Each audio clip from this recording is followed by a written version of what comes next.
Et encore une fois, bienvenue à Nemi, Italie, et à notre session en présentiel de notre 30e chapitre général.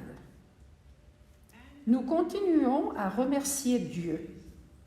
Que vous soyez toutes arrivées, saines et sauves, et que nous soyons en mesure de nous réunir face à face, après presque 2 ans d'impossibilité.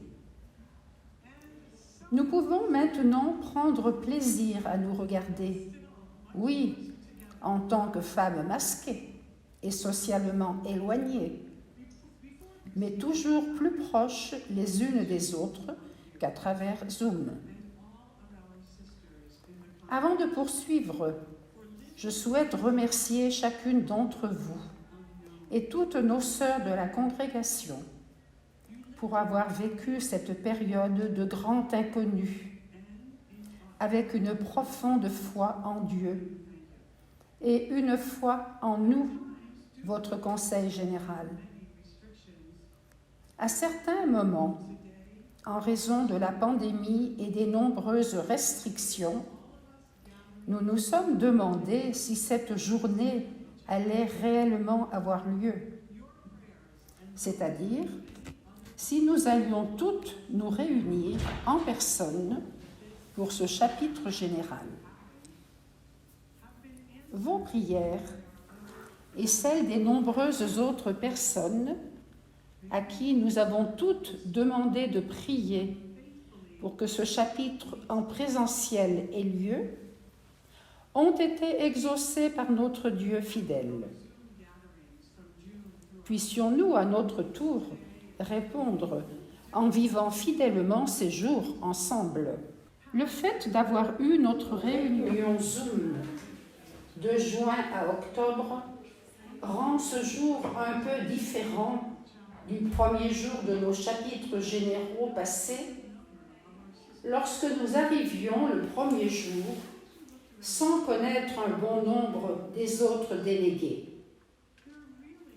En regardant dans la salle à manger hier et dans la chapelle ce matin, il n'y a pas vraiment d'étrangères, car vous avez toutes été présentes les unes avec les autres lors des sessions plénières Zoom et avec certaines autres dans les divers petits groupes.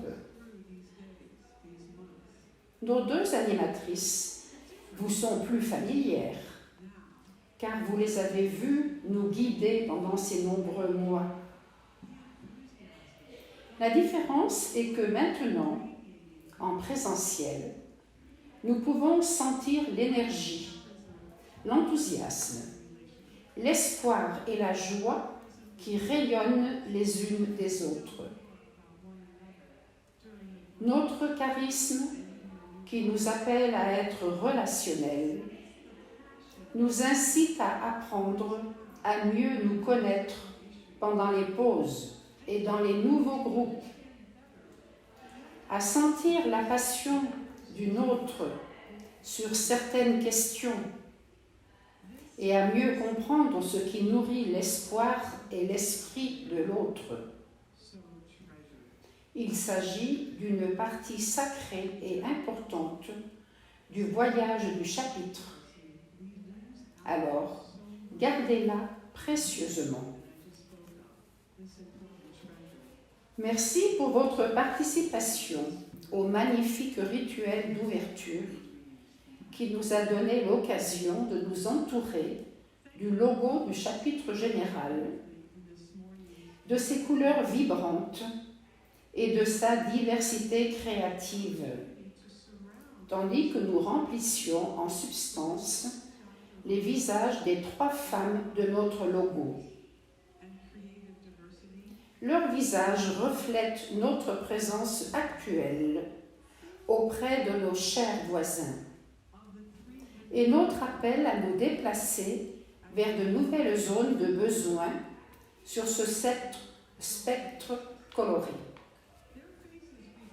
Chaque jour, nous entrons et sortons de notre centre enracinés dans notre Dieu trinitaire, dans l'Eucharistie, et soutenus et nourris par les nombreuses façons dont nous, les femmes, rompons le pain ensemble. Nous sommes l'Eucharistie les unes pour les autres, en tant que communauté, en tant que congrégation. Oui, nous sommes déjà des femmes immergées dans l'esprit et connectées au monde. Mais, comme nous l'avons vu chez nos sœurs, dans leurs évaluations, leurs réponses aux diverses réflexions pré-chapitres et leurs espoirs, et dans nos propres sessions Zoom, nous désirons être plus profondément enracinés dans l'esprit et ouvertes à des connexions nouvelles et plus intimes avec notre monde. En tant que congrégation, nous avons prié avec l'encyclique Fratelli Tutti et nous avons répété notre espoir d'être comme le bon Samaritain, de nous baisser et de toucher les blessures de nos chers voisins. C'est un exemple de connexion intime, de partage de notre propre vulnérabilité avec les plus vulnérables de notre monde. Cette idée de se baisser pour toucher les blessures d'autrui n'est facile pour aucune d'entre nous. Le fait de nous ralentir et d'étirer nos muscles pour atteindre l'autre nous amène souvent à ressentir ou à nous rappeler nos propres blessures, nos propres insuffisances. Rétrospectivement, nous pourrions dire: quel moment de grâce ce fut lorsque j'ai aidé une personne blessée. Mais alors que nous sommes en train de nous pencher et de toucher les blessures de l'autre, nous nous sentons humbles, oui, mais nous pouvons aussi nous sentir en conflit et ineptes. Nous pouvons nous demander si je peux vraiment aider cette personne. Puis-je vraiment regarder ses blessures et être changé par elles? Mais même lorsque nous réfléchissons à cela, nous sommes remplis de la grâce de le faire. Il est étonnant de voir ce que Dieu peut faire de nous lorsque nous sommes si ouvertes aux autres.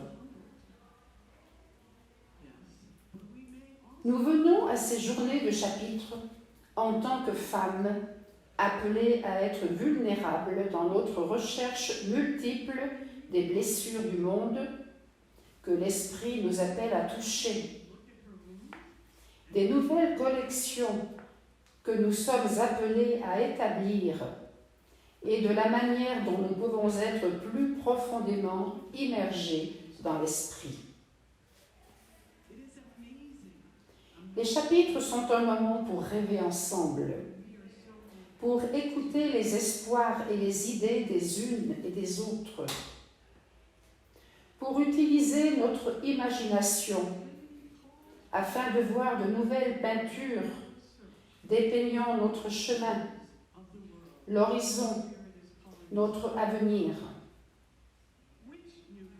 Nous sommes une communauté de femmes désireuses de construire les rêves que nous portons. Le pape François en parle dans Fratelli Tutti. Nous avons ici un secret splendide qui nous montre comment rêver et transformer notre vie en une merveilleuse aventure. Personne ne peut affronter la vie de manière isolée. Nous avons besoin d'une communauté qui nous soutienne et nous aide dans laquelle nous pouvons nous entraider pour continuer à regarder devant nous. Combien il est important de rêver ensemble. Par nous-mêmes, nous risquons de voir des mirages, des choses qui ne sont pas là. Les rêves, par contre, se construisent ensemble. Le pape François parle d'isolement. Nous l'avons connu plus encore ces 2 dernières années, probablement plus que jamais auparavant dans nos vies. Ce que nous avons appris de cette expérience est essentiel pour nous. Cette méthode communautaire de vivre nos rêves, que le pape François mentionne, est artistiquement révélée dans notre logo et dans notre thème d'immersion et de connexion. Quels rêves avons-nous déjà vus représentés dans nos discussions, questions et priorités tout au long des 5 mois de session Zoom? Réfléchissez un instant. Vous souvenez-vous de certains des rêves que vous avez partagés dans vos groupes? Ces rêves sont colorés comme notre logo et sont pleins de mouvements divers d'espoir, d'engagement, de changement, de lâcher-prise, d'écoute, d'ouverture et de compassion. Ce sont des rêves dont le but est d'améliorer la vie des autres, de leur montrer le respect et l'amour qui leur sont dus en tant que partie de l'image et de la création de Dieu. Dans le livre « Rêvons, une voie vers un avenir meilleur », le pape François parle des périodes de crise et de la concentration et de l'énergie qui surgissent en nous lorsque la crise nous touche tous, comme lors de la récente pandémie de coronavirus. Nous avons vu, toutes les 4, comment vous et toutes nos sœurs avez puisé dans une énergie physique et émotionnelle dont vous ne soupçonniez peut-être pas l'existence, afin de faire face aux changements radicaux de la vie quotidienne. Vous avez également fait preuve de créativité et de générosité pour venir en aide aux personnes dans le besoin. Une crise telle que celle que nous avons vécue nous amène à examiner notre vie et à évaluer ce qui est vraiment important, ce qui est essentiel. Dans son livre, le pape François nous rappelle qu'il y a tant d'autres virus dans notre monde. Les pandémies de la faim, des sans-abri, de la violence, des migrations forcées et du changement climatique, pour n'en citer que quelques-uns.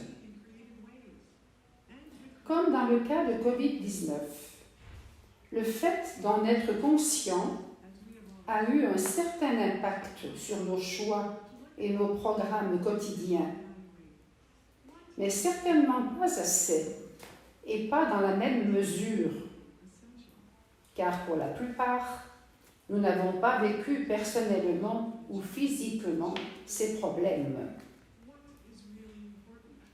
Aujourd'hui, et tout au long de ces semaines ensemble, c'est le moment de rêver grand, de repenser nos priorités, ce que nous valorisons, ce que nous voulons, ce que nous cherchons, et de nous engager à agir dans notre vie quotidienne sur ce dont nous avons rêvé.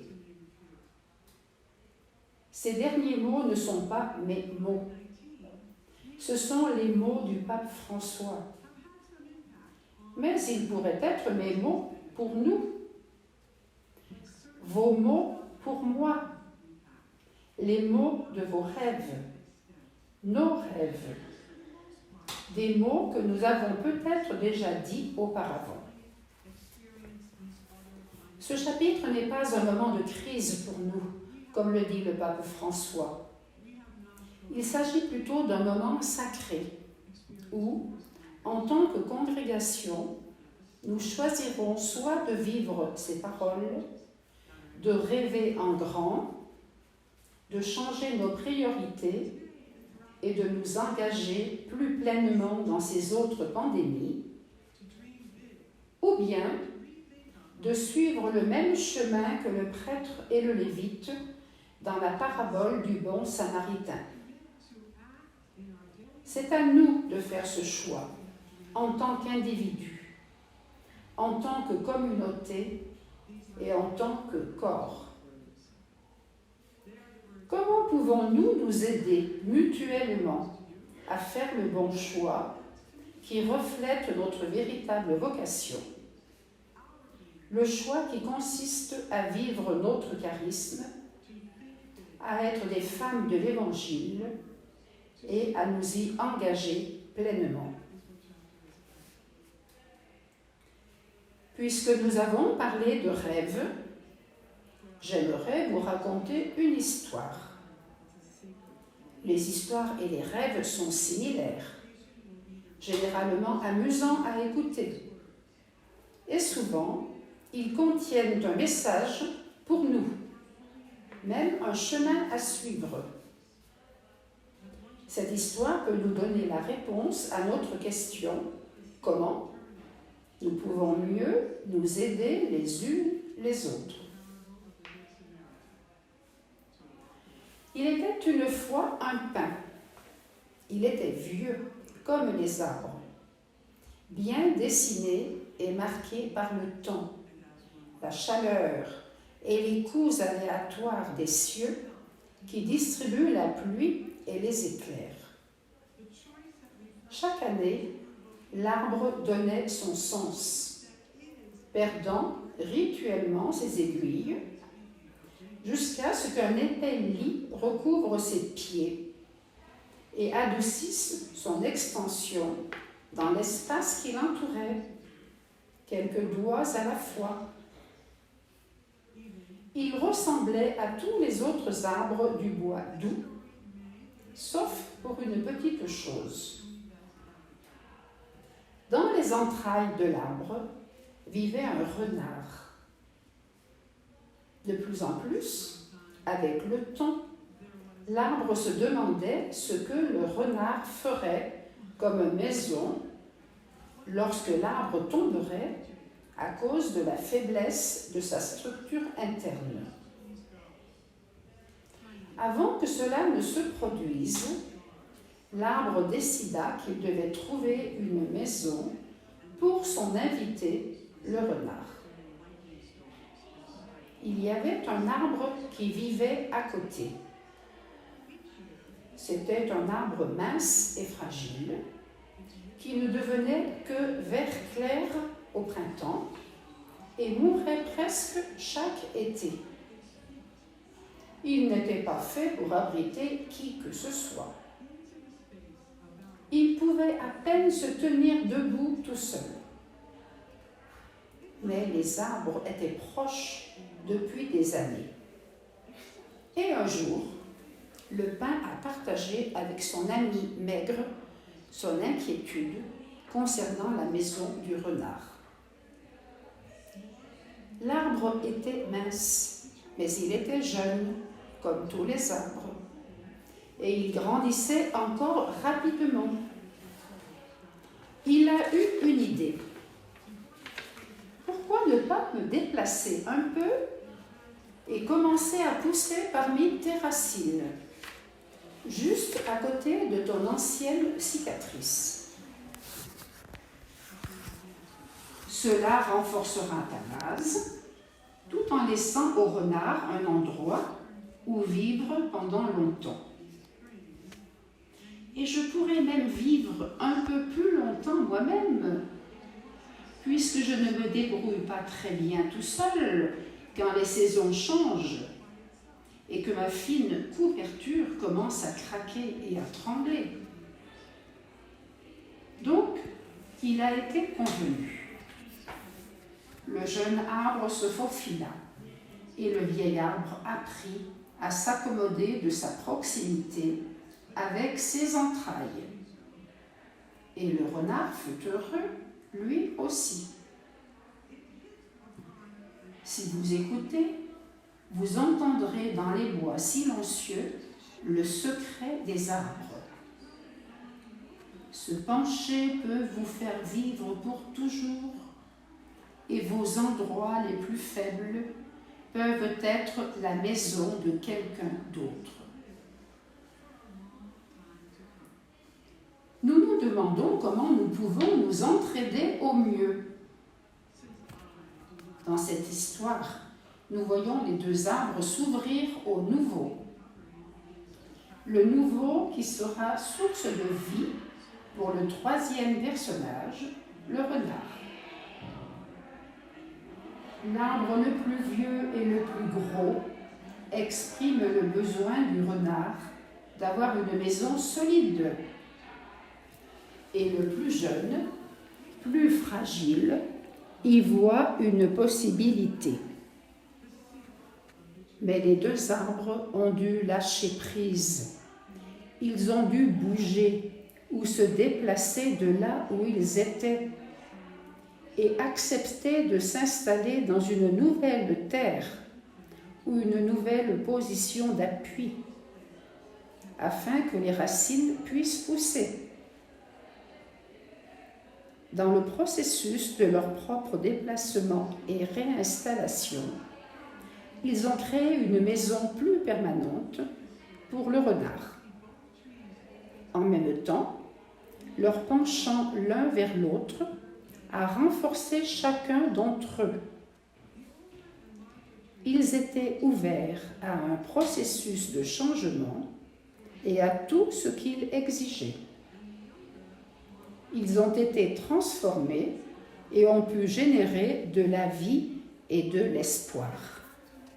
Ce processus de co-création de notre avenir est en partie la raison pour laquelle nous nous réunissons en chapitre général. Il inclut une grande partie de ce que nous avons vécu ces dernières années. Les efforts de collaboration dans la mission avec de nombreuses autres congrégations, des organisations à but non lucratif et de nombreux laïcs, ainsi que notre évolution vers une vie interculturelle et une présence auprès des nouvelles personnes déplacées, non désirées dans la société, sont quelques-uns des chemins qui se poursuivent et s'étendent pour chaque nouveau mandat. Être en processus fait partie du dynamisme d'une vie pleine et entière. Ce qui est essentiel, c'est que nous vivions le processus en nous laissant transformer personnellement et en tant que congrégation. La vie évolue très rapidement et nous devons être attentives et flexibles en nous adaptant à l'appel de mettre nos racines dans une terre inconnue. Prenons une minute pour réfléchir à l'histoire et à nos propres appels et demandons-nous, est-ce une attitude ou une disposition que je choisis dans mes relations, dans mon rôle au sein de ma mission? Si oui, de quelle manière puis-je le faire? Si non, pourquoi? Sœur Elizabeth Johnson, une sœur de Saint-Joseph de Brentwood, New York, est une théologienne dont je lis souvent les livres. Sur ce sujet de la transformation et du renforcement mutuel, elle propose ce qui suit.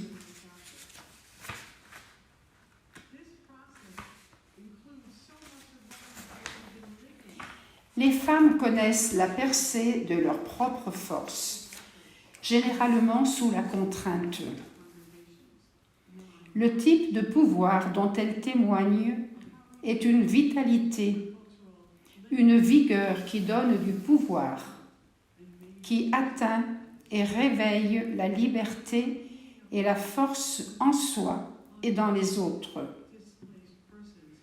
Il transforme les personnes et les lie les unes aux autres et au monde. Et elle opère de manière relationnelle.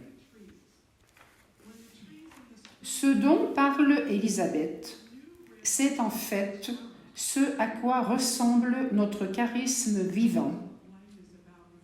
C'est de notre propre histoire qu'elle parle.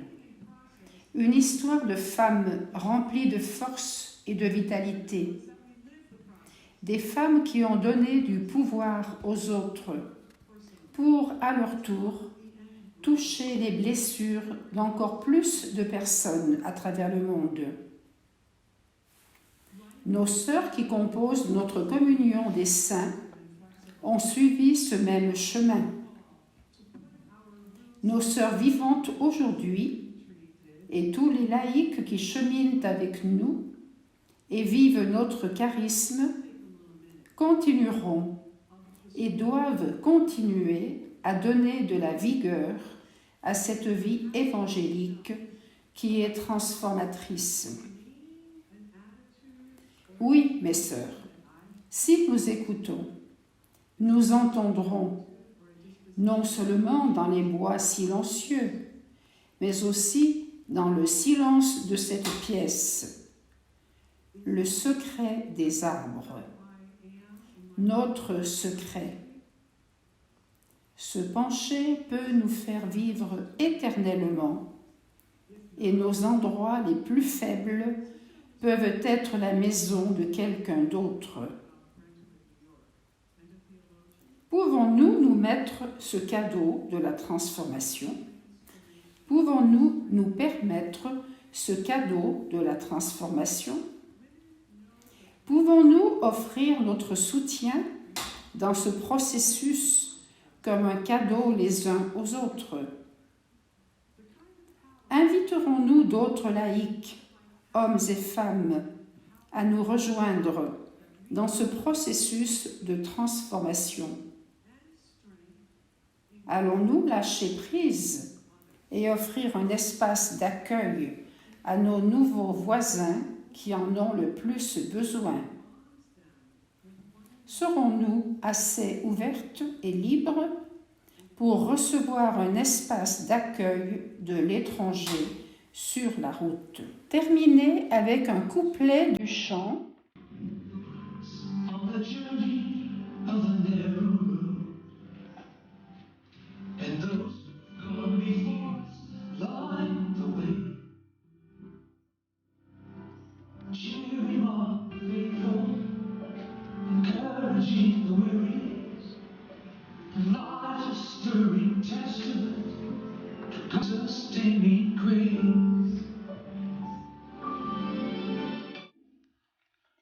Merci, et que la sagesse de Sophia continue à nous bénir toutes.